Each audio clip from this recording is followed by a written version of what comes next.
Ayan, nagayat-gayat lang ako ng karneng baka. Tinimplahan ko na siya ng soy sauce, paminta, at saka ng lemon. Hiniwa ko siya ng pinong-pino, ha? Yung maninipis. Galing to actually sa freezer. And then, dinefrost ko lang ng mga half hour. Minix ko lang siya sa toyo. Toyo, kalamansi at paminta.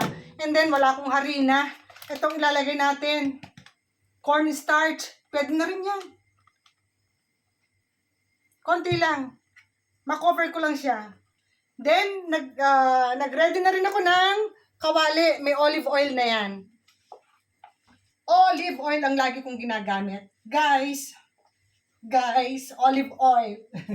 Maganda sa puso ang olive oil. Don't you worry.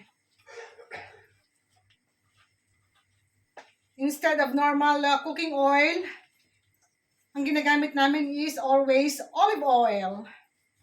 Talagang healthy naman ang olive oil, guys. Medyo may kamahalan, but sure, healthy ka naman. So, ayan, na-mix ko na siya, di ba? Nakita mo? Nakita mo? Kung di mo nakita, ayan, idilat mo mata mo. Kitang-kita naman. Na-mix ko na yan sa cornstarch. Wala nga kasi akong harina. Sabi ko nga, wala akong harina eh. Namamalengke kami madalas, pero nakakalimutan kong bumili ng harina. Ang meron ko sa bahay is cornstarch. So, yung available lang gamitin natin, di ba? Napalakas yung apoy ko. Ngayon, mainit na tong ating mantika.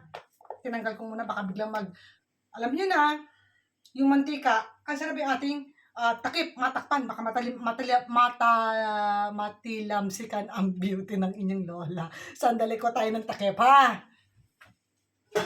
Wala, ito ang takip na gagamitin natin para siguradong hindi titilamsik. Sakit-sakit yan, mantika yan.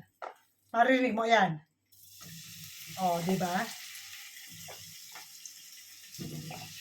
Madali siyang lutuin. At saka malambot. Oh, then ibabalik ko sa apoy. O yan, binalik ko sa apoy. Oh, ayun. Pwede ko na siyang lakasan ng konti. Then, hahaluin ko lang para mag-separate siya kasi magbubuo naman yan dahil nga may harina akong harina. May nilagay tayong cornstarch. So, hahaluin natin siya. Masarap yung ating isang sandok na ginamit. Ito.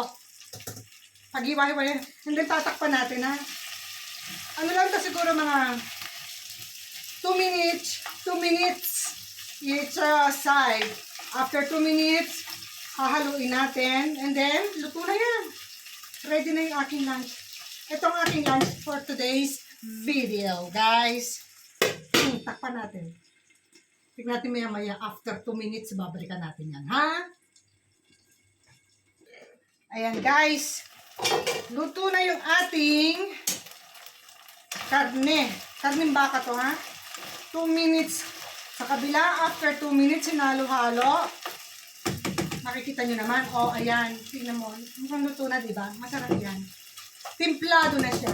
Dahil nilagyan natin ng soy sauce, kalamansi, lemon, and paminta. Huwag mo na lagyan ng asin. May soy sauce na nga eh. At siyempre, kukumpletuhin ko yan. Saan na ba ito? Lalagyan ko siya ng yung gulay ko na nilaga the other day. Tawag dito is chimichurri.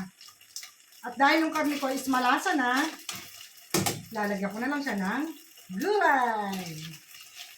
Alam niyo naman, gulay din is life. So, ito ang ating lunch for today, guys. I hope nagustuhan niyo. So, see you on the next video, ha? Ito yung mga lutong madalian. Madalian, pero masarap naman. Malambot yung karneng baka, hindi siya matigas, promise. Kasi hindi ba ako naman siya ng maliliit ng maninipis. Ewan ko, parang pinaka-style yata or technique or life hack. Pagka galing sa freezer, yung karne ko, ipa-frozen ko lang siya ng mga half an hour, and then slice ko siya, lalagyan ko na, titimplahan ko na. Pag niluto mo sa pinirito, mabilis naman siya maluto, malambot pa, hindi siya matigas na parang goma. Try nyo kaya, o sa akin lang siguro. Pero try mo din, kung tama yung sinasabi ko. So, salamat sa inyong panonood. Mamaya kakain ako, sundan mo na lang ulit. Okay, salamat!